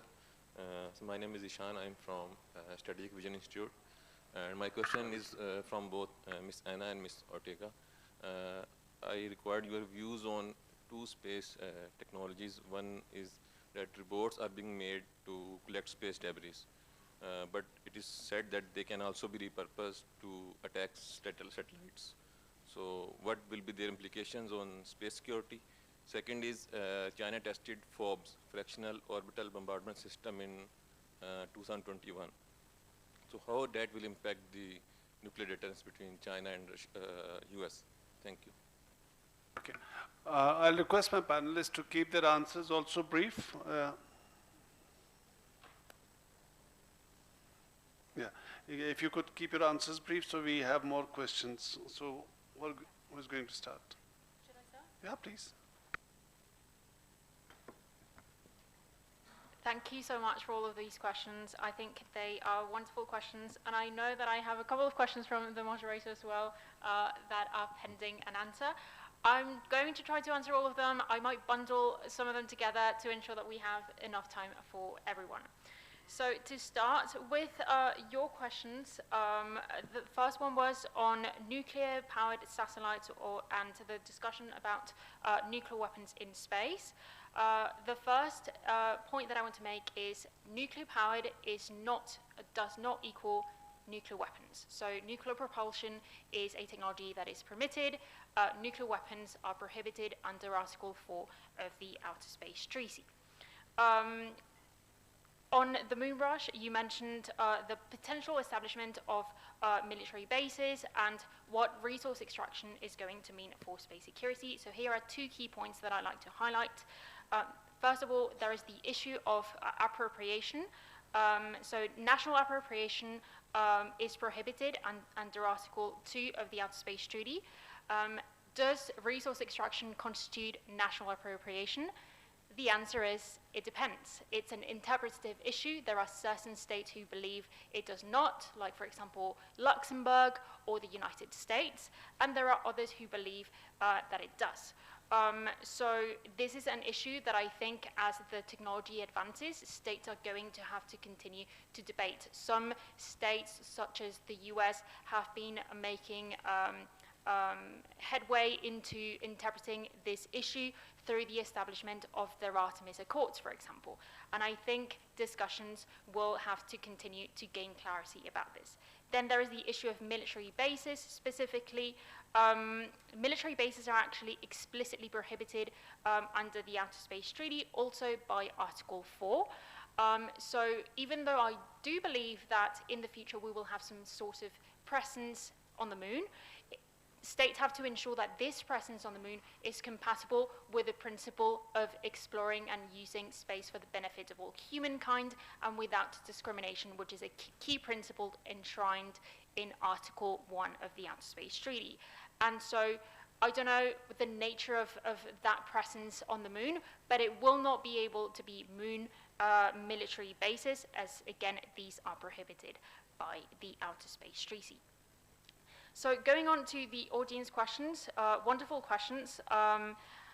First of all, the rising visibility of suborbital flight taking away the attention from other issues like weaponization.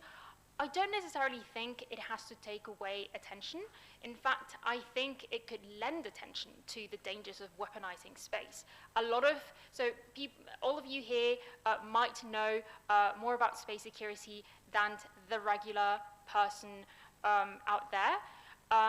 Regular people don't often realize how essential space is and how that threat of the weaponization of space can really affect humankind everywhere, and how every single human is a stakeholder when it comes to space. So having these types of activities could actually lend attention to the importance of space. I'm not going to go into whether this is good or bad. There's been a lot of discussions about the fact that these types of suborbital flight are not great for the environment. We talk about democratizing space, but it's still only accessible to the very, very rich. So those are also things to consider.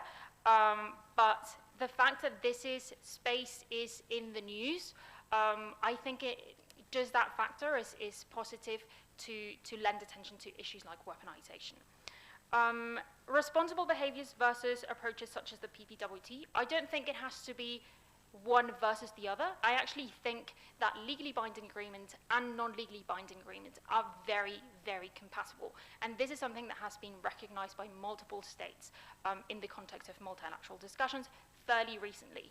And in a similar manner, a focus on capabilities, so the PPWT focuses on defining what weapons are and has this capability-focused approach, and the responsible behaviors approach focuses more on how the capabilities are used. I think for an effective regulation of space security issues, we have to look at both, because this dual-use dilemma and dual-purpose dilemma as well is becoming increasingly prevalent, so you cannot just look at one or the other, you have to look at both. Legally binding agreements can be supplemented by non-legally binding guidelines, and vice versa. Non-legally binding mechanisms can constitute the basis of legally binding agreements. An example of this is actually the Outer Space Treaty, which came to be from 2 UN General Assembly resolutions. Then I took notes of everything, but I'm trying to decipher my own handwriting. So there's also been a question about the development of active debris removal technology and the danger of that technology being repurposed and what implications that has for space security. I love this question. This is something that I've done a lot of research on. ADR, active debris removal technology, is a stable dual-purpose technology. So it's developed for benign purposes, to clean debris, but there is this fear that it could be repurposed, those capabilities to clean debris could be used to harm satellites. I think the operators and the developers of these technologies have a huge role to play here in demystifying the technologies. They have to be transparent about the mission, about the objectives of the technologies, how they are using it. One example that I like to bring up is the Japanese company Astroscale. They do active debris removal, and they are always really transparent in providing extra information about what they are doing with the technology that they develop.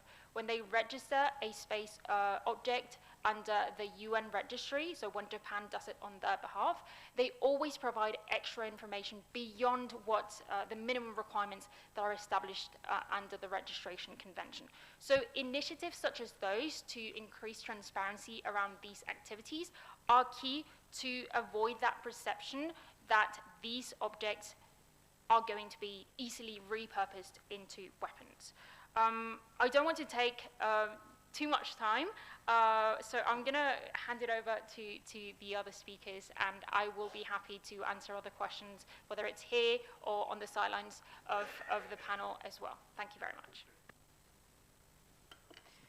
I hope you're not against me stealing some of your questions, and I hope our moderator is not. Yeah, okay, great.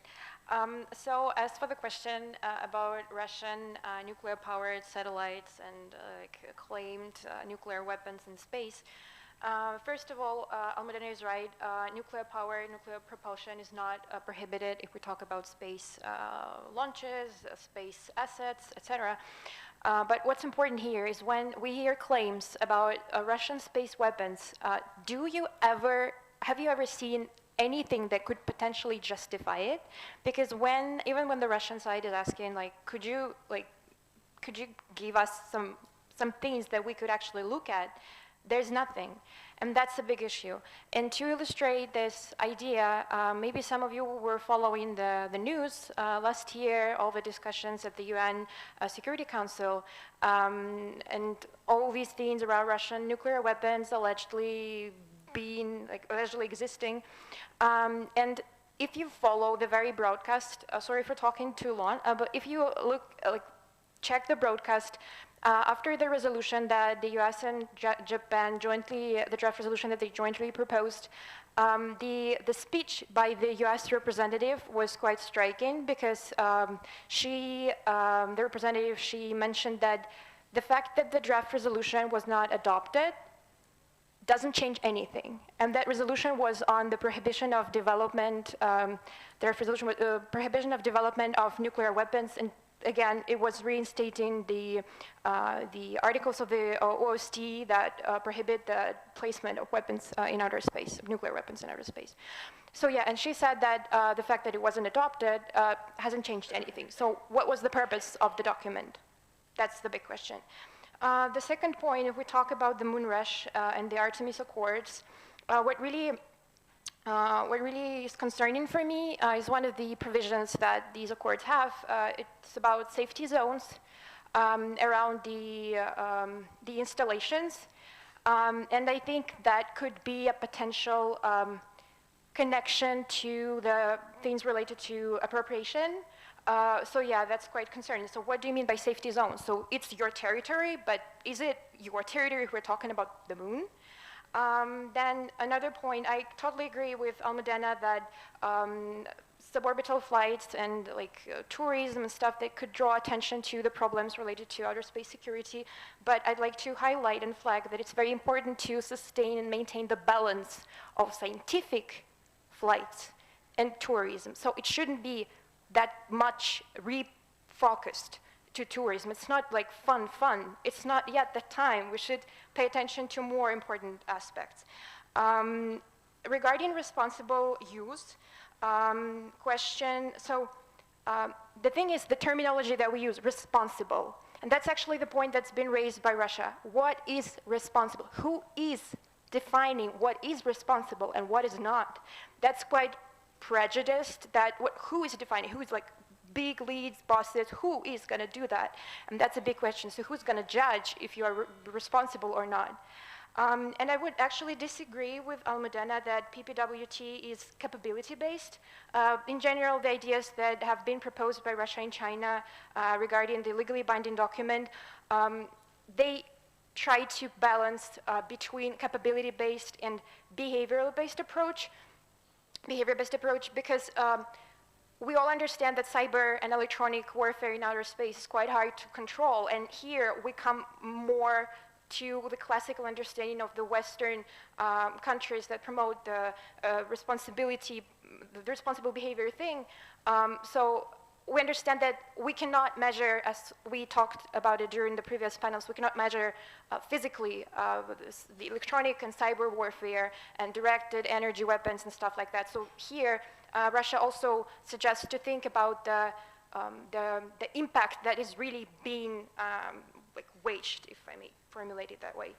And as for direct ascent, I'm sorry, I'm answering all the questions probably, but and about direct ascent anti-satellite weapons. In 2022, as was mentioned, the US suggested to other countries to join this pledge. But what is important is the texting. We'll look at it again. And there, first point, it's quite interesting that Indian test was not mentioned. So Russian test and that's alleged test, but it really happened, the launch. And Chinese one were judged, were mentioned in the document, but nothing was told about India, although it tested it. So that's the question. And also the commitment that the US proposes only addresses testing of these direct ascent anti-satellite capabilities. What does it mean again? So we are still preserving the capabilities that the 4 countries have and not letting others join. So this actually refers to the thing that we have with have-nots and haves. So we're building this division between the parties, I think. Good to see some disagreements. Yeah. Dr. Jaspal. Thank you. I think that Zahir is becoming too idealistic when you use the word responsible behavior. Are you thinking banning anti-satellite weapons just like the nation started having a partial test ban treaty when they did their work and they went for, or comprehensive test ban treaty, or a denial of this kind of a technology to the others? That is the first point. I think that if we see a trend, there is a renaissance of predatory approach in the great powers' foreign and strategic policy making that indicates that the era or the debate of disarmament or an arms control seems lesser valid. I understand last year President Putin made a statement at the Shanghai Forum, and then he referred to numbers that the Shanghai Cooperation Organization members are not in favor of space weaponization. But the systemic forces steps are different. My understanding is maybe there could be an approach, not a responsible but a realistic approach, that they can start talking about banning the anti-satellite test weapons because they had already done and they are now moving in the next generations of the weapon like laser, jamming, etc., etc., as it happened always. So in that context, I agree, but practically, the world is in a different mood. The nations are in a different mood. Era is arms race is back, so we have to live with that. Please go ahead. Thank you so much. Anna kindly reminded through her answering of the questions that what I couldn't decipher in my writing is the banning of ASATs, that commitment. And I have to say that even though this commitment has been criticized for being low-hanging fruit, only centering around direct assent and not co-orbital, and these are, and the haves and have-nots that Anna mentioned, and these are all fair criticisms, I think that committing not to carry out tests that create harmful debris, that is a positive change. It's creating a normative belief that debris is dangerous, that it shouldn't be intentionally created, and I think that's positive. And eventually, it could set the groundwork for a treaty, even that, or at least the establishment of customary international law that prohibits the use of these technologies. So, to me, even though we can criticize this initiative. We can criticize any initiative, and at the end of the day, I think that if you put it on a scale, this has a lot of positive implications for moving forward towards space security and peace in space. Great. Thank you for it. Yes, we can go from here. Yeah, you raised the hand, please. Assalamu alaikum. This is Samad Zia. I have a question with regards to the private entrepreneurship, which may have a play in the future. For instance, SpaceX, companies like that. Recently we saw the launching of some celebrities into space as well.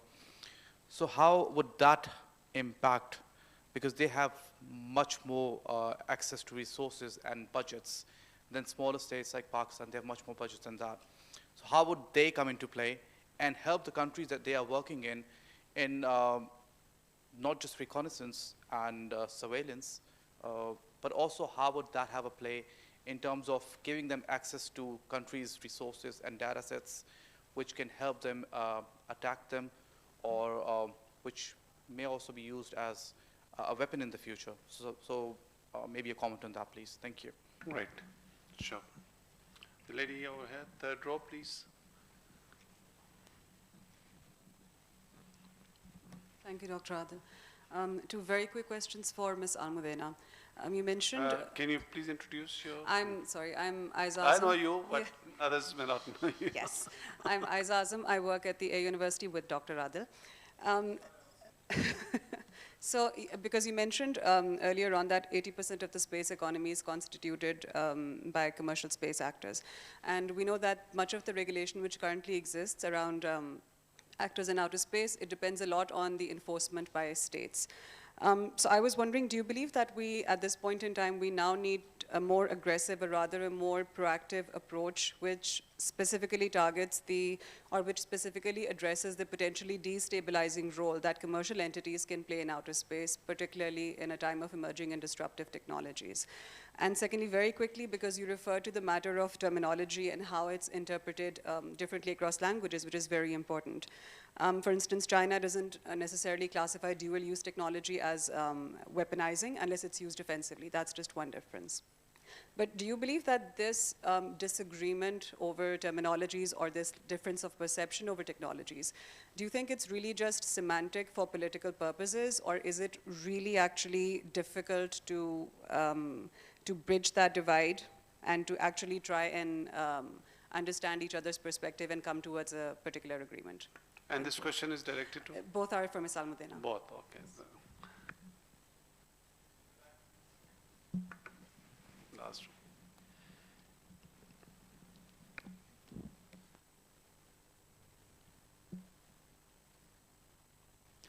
Thank you, sir. I am Amir Abdullah from CISS Lahore. I want to know about Pakistan's space launch vehicles capabilities. As we all know that that's the biggest weakness in our space capabilities. And we have also seen a recent string of, rather a strain of sanctions by United States on our long-range missile program. And they both are somehow linked. In this context, I want to know two things from Dr. Jaspal. Sir, where do we currently stand with regards to space launch vehicles capabilities, and what are the possible pathways for us to overcome this biggest weakness? And secondly, SUPARCO has been the caretaker of our space program, which works directly under SPD.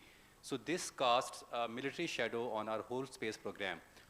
What is stopping us from addressing this biggest aspect? Why are we not able to bring SPARCO under some relevant ministry which works under civilian control rather than having a link with military? Thank you, sir. Okay, thank you. The lady over there, yes, answer Karla. Yeah. Thank you, Dr. Adil. My name is Sitara Noor, and my question is directed to Ms. Anna. This question has partially been addressed, but I just want to re-emphasize on the issue of space governance issues. We already have outer space treaty, but this is also subject to various interpretation, and it is manifesting itself. This problem is manifesting in various ways. And then we have establishment of parallel norm building in terms of Artemis Accord. And that is also an open way of reinterpreting various problematic issues, or some issues which were being stopped by outer space treaty are in a way being reinterpreted through the Artemis Accord. Some of the issues that you referred to, for example, the resource extraction and the space sovereignty issues. So how do you see the future of the space governance when the existing laws are already being, in some ways manipulated, and then there are parallel norm building by a certain state who are somewhat like-minded, and there is a norm building process going on, and probably that would become acceptable norm in future. So how does the states who do not really align themselves with this process see, for example, Russia and China in that case? Thank you. Great, thank you. So last question from lady in the third row, and we then close this because we are running out of time. Thank you, Dr. Adil. I am Sonia Naz, a PhD student at National Defense University, and my question is from Dr. Jaspal. How Indo-US technological cooperation, AI cooperation, is enhancing Indian ISR capabilities against Pakistan? Thank you.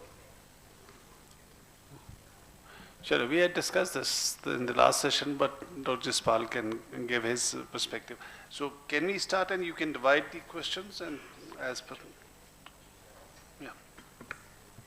Absolutely. I'll focus on the questions that were directed specifically to me, if that's okay.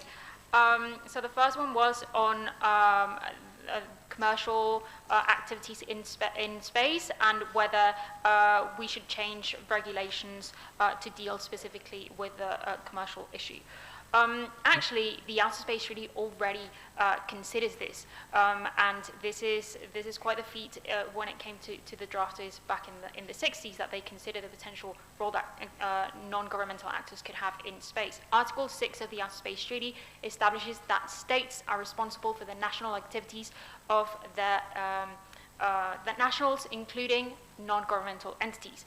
This marks a shift from how responsibility for wrongful acts is treated anywhere else. So for example, if I am a Spanish national here in Pakistan, if I were to commit a wrongful act like a crime, if I were to rob a bank here in Pakistan, Pakistan could not sue Spain for my wrongful act. They could sue just me. But in space, if a commercial actor does something wrong, the state against which that wrongful act is committed, they can go against the state of registration of that commercial actor. This creates a lot of dilemmas now that commercial actors are becoming involved in military activities, for example. We have the case of SpaceX lending services in the context of the war in Ukraine. At first, it wasn't really sure whether this had been agreed with the United States, and so the question was raised, could this implication of SpaceX also mean that they are indirectly implicating the United States in an armed conflict where they were not originally involved? So these are really interesting questions. Right now, the way that this is being addressed is states do this at the domestic level. They establish, and they are encouraged to establish, robust domestic legal frameworks to ensure that their commercial actors don't breach international law. This is, of course, not a foolproof system, and I think we will be seeing more discussions regarding how to regulate commercial activities in space with regards to international activity, international law. Then the question on terminology, I love that question. So you're right. Actually, it is semantic for political reasons. So some interpretations from states are driven by political interests, of course, but it's not just that. Interpretations might come from the legal traditions. So a common law country might have a different interpretation of a term than a civil law country. It could also be linked to how they regulate themselves at the domestic level. That might also influence how they understand international law. And of course, there's also, and perhaps most importantly, the issue of the language itself. So at the UN, we have 6 official languages: Russian, Chinese, Arabic, Spanish, French, and English. Not all of the states speak these languages as a first language, but even those who do, for example, in Spanish, there is no word for weaponization. So Spanish-speaking countries often use militarization to refer to both militarization, as we know it in English, and weaponization, which creates a lot of confusion. And this is just one example of many. So all of these things in conjunction create a lot of drama. At UNITER, actually, we've been working a lot to shed light on this. We've created a lexicon on space security. We've launched a website on this actually today, so you can look at spacesecuritylexicon.org. This lexicon is like a dictionary of commonly used space security terms, and we don't seek to tell you what the definitions should be, but rather to highlight that sometimes there are different interpretations, and that when states sit at the negotiating table to talk about these issues, they should be aware that these differences exist, so that, in a sense, we're all speaking the same language when we talk about these issues. So I'll encourage you to look at that. As the question on the language thing was asked to both me and Almudena, I completely agree with her, so I'm not going to comment any more on it. And the question that was addressed to me is about global space governance and parallel initiatives from different groups of countries or states. I do believe that it's crucial, again, if we talk about the building of this global governance, the main idea that it's global. It's not individually initiated governance. And it's important that all the ideas, all the initiatives, especially regarding the documents that have close to universal ratification, it's important that all interested parties are involved in elaboration of the interpretations. So it's not just like we have laws. If you look at the law and you think there's a lacuna, will you try to I don't know, promote your own interpretation among others? You just have to. So I believe that if we talk about global space governance, it's important, and the OST in particular, if we try to find interpretations, try to find details, and to dig deeper, that's important that it is discussed and developed in international fora. So that's my response. Thank you very much. Let me start answering the first question. We have 5, I think, strategic community-run universities in Islamabad, a number of the think tanks. Frankly speaking, I have only space there, therefore I don't like to comment anything which undermine the SPD or ignore the others. But practically, SPARCO has a lot of autonomy. SPD is a only, you can say, connecting sort of thing. It's better we shall read Act, or you can say National Command Authority law which was passed by the Parliament of Pakistan in April 2010. That explains you where is the responsibility, where is the guidance, who is the main. So in that context, Employment Committee, Development Committee, and other arrangements that explains you civilian upper dominance. Now professional, that we can change and divide. This is a common practice in our day-to-day social media or other places where civilian dominance, civilian we demand without performance. The failure of the civilian institutions is giving a rise to the other institutions. It's a big political discourse. So my point here is, let the SPARCO work, continue work wherever it is lying, and at the moment, SPARCO has a big capacity. I am very confident, that is, when you look about its communication satellites, remote sensing satellites, and other research. Please keep in mind, there was a sanction recently, Americans. We are used to live in these sanctions, habitual, addicted. Next month, if the sanction is not announced against Pakistan, I feel something problem like an addicted person. That is a reality. But what was the point of this sanction? 1.4 radius increase, which you have a capacity to launch a space vehicle with your own. You are planning to place your person in the moon, something like that. So your technological evolution or SPARCO is, yes, SPD or other like-minded organizations, they underplay or try to avoid it because of this. You can say whatever we do is flank. Indians conducted surgical strike, no one was writing. No one was questioning. If we just cross something, everyone is shouting. That is why they wanted to make India as a net security provider in the Indian Ocean. That is because of the Indo-Pacific strategy. That is because of the new honeymoon of the alliances. So these are the realities, but at the same time, I think the SPARCO has enough capacity. And final word. It's a different way of thinking, anti-satellite weapon test. It's nothing.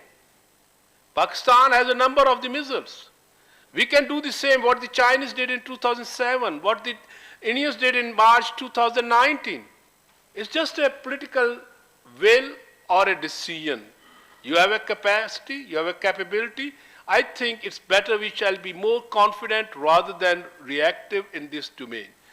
The next question was about the, yes, it's a fact of the life. Since last 2 years, they signed, they implemented agreement which they call it ICE2, under which India and the United States are immensely cooperating in the artificial intelligence and other relevant technologies. They are transferring the know-how, assisting each other, and again the answer why they are doing, you have to see. You have to see Indo-Pacific strategy, you have to see India as a, what we call it, net security provider, you have to see Quad, you have to see the attempt to make India as a, you can say, NATO plus alliance. So these are a number of the things which answer this question, but the final, yes. Transfer of a technology and a denial of a technology to the other regional actor or a sanction against the other regional actor, you are asking one wrestler in the ring that you are full of open and the other wrestlers, both arms are, you can say, roped, and now you are asking the wrestler to compete strategically. That is the trend from the American-led world in this region. We have to, this is a reality, AI, whether it is going there or not, but the world is changing. The world has to be, and we must be confident. The world is changing, from the multilateralism is declining and multipolarity is rising, in that one domain or one technological domain is missing. Where the Americans are thinking about the AI, where the Chinese are moving. So with this, I think we shall not be alarmist, we shall not be threatened, but we shall be very much vigilant what is happening in this domain of transfer of technology. Thank you. Right. Thank you. As I said, Dr. Jaspal is a dear friend, so I can take liberty. He seems to be the beneficiary of US sanctions, and that's why he's not worried much about it.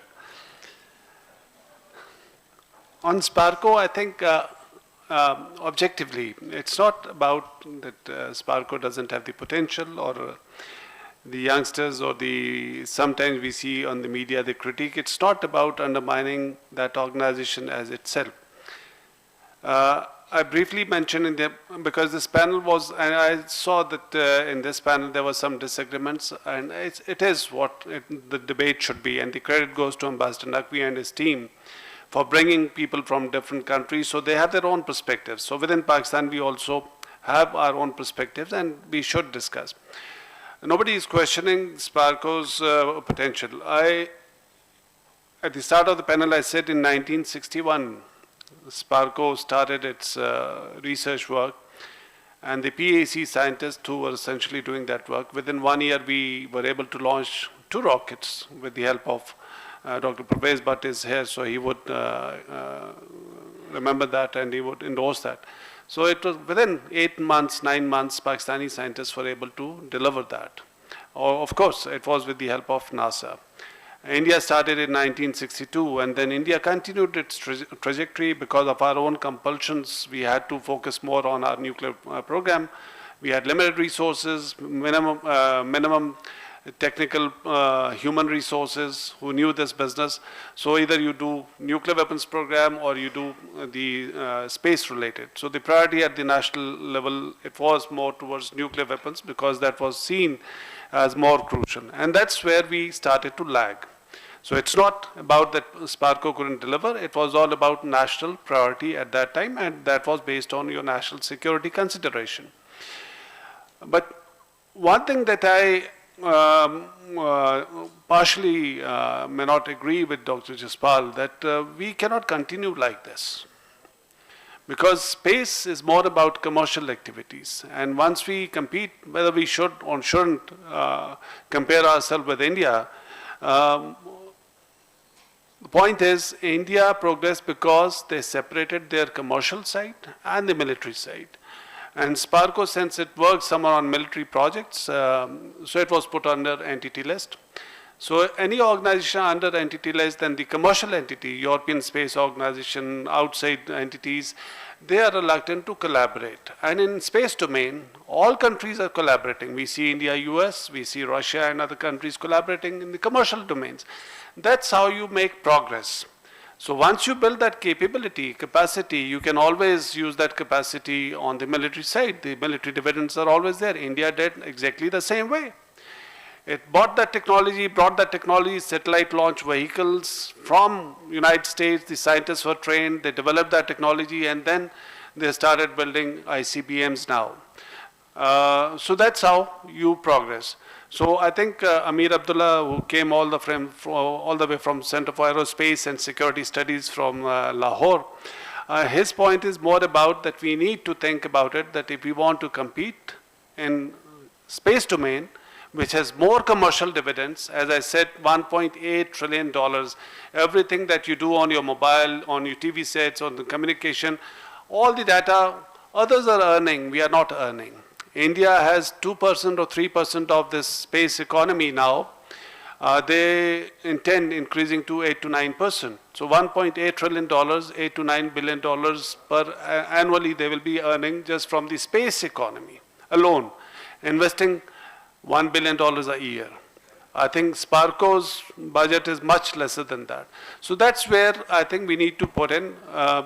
While we can have a military component, we should also have a civilian component which should be collaborating and benefiting, and where the private industry or public-private partnerships, because why India did that? Why they said if Elon Musk can launch satellite launch vehicle, why can't Tata and other big businesses do in India? They have the money, yeah. So they have the money. So they are telling them there's a huge commercial potential in this. Everything is linked with space. So come and invest and earn money. So that's where Pakistan needs to do. So you keep the military aside and you keep the commercial on the other side, you can make progress on both. So I think I'll not go further. I've been given notice, I have to wind up. Just to briefly, I cannot sum up excellent presentations by these experts, and I'm more educated than I was before. Space is an important element. The future wars, whether it's air war or the land warfare or the sea warfare or nuclear, everything is linked with space.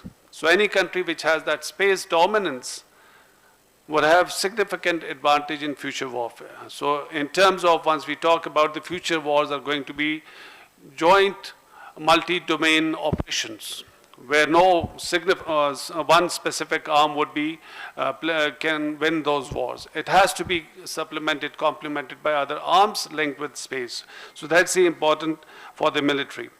We talked about India-US strategic partnership. We keep referring to that. We shouldn't, India has its own objectives, but since it directly affects our security, what is happening between India and US, we see these space situational agreements, we see initiative of creative and emerging technologies. Dr. Jaspal elaborated on the India-US strategic partnership, which started in 2004, and it had this component of space collaboration. And now we see the Compact, ISAT, BICA. So all these space-based assets that the United States has, India would have access to some of those during crisis, in the military crisis. So that's the kind of capability enhancer or the capacity enhancement of India, which directly affects Pakistan's security interest. There's interesting saying, and it's not mine. Somebody used it, I always refer to my students, Mackinder's Heartland theory, whosoever will rule Eurasia will rule the world. So somebody said, whosoever will rule low Earth orbit will rule the world. So we see Elon Musk, more than 60% of satellites in low Earth orbit. So the kind of influence he has on other countries and states in terms. Moon rush we talked about. There was a Chinese study and other countries have also done. The huge helium-3 resources on moon. If those resources or minerals could be brought in down to Earth, and there are many predictions that they can serve the energy needs of this entire planet Earth for several decades. How to bring that? That's the ongoing race. The private entities, they're not mad just investing in these satellite launch vehicles or space launch vehicles. There are commercial interests. So I think we also need to think about these. So I think I'll just stop. Yep, thank you very much for allowing me this much. So a round of applause for all the panelists. Thank you.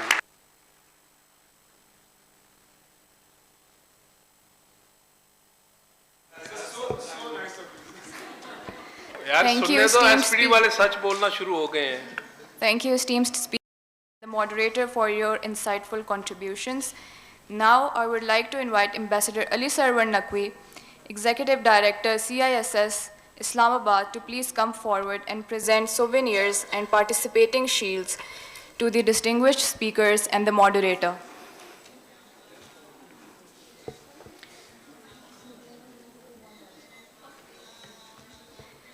Now I would request Ms. Almudena Escarate Ortega, researcher, Space Security and Weapons of Mass Destruction at United Nations Institute for Disarmament Research, to receive the souvenir.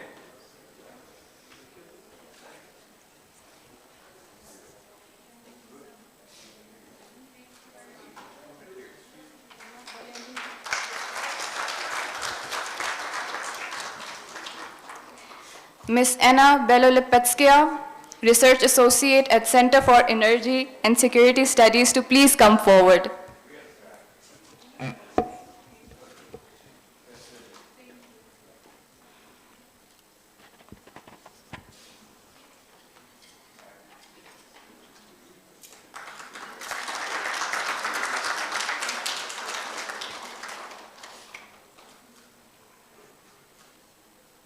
Dr. Christine Lee, Fellow at the National Institute for Deterrence Study, Australia.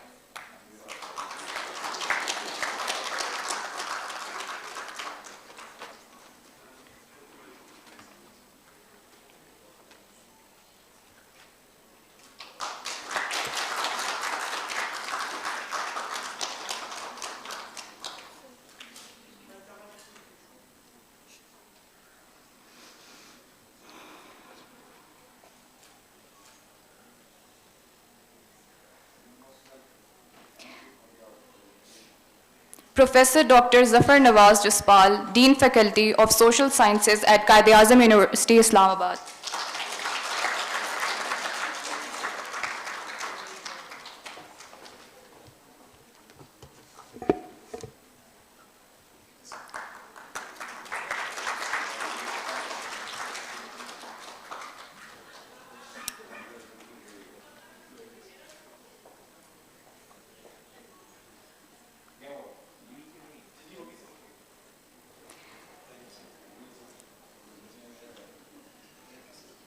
And Dr. Adil Sultan, Dean Faculty of Aerospace and Strategic Studies at Air University, Islamabad.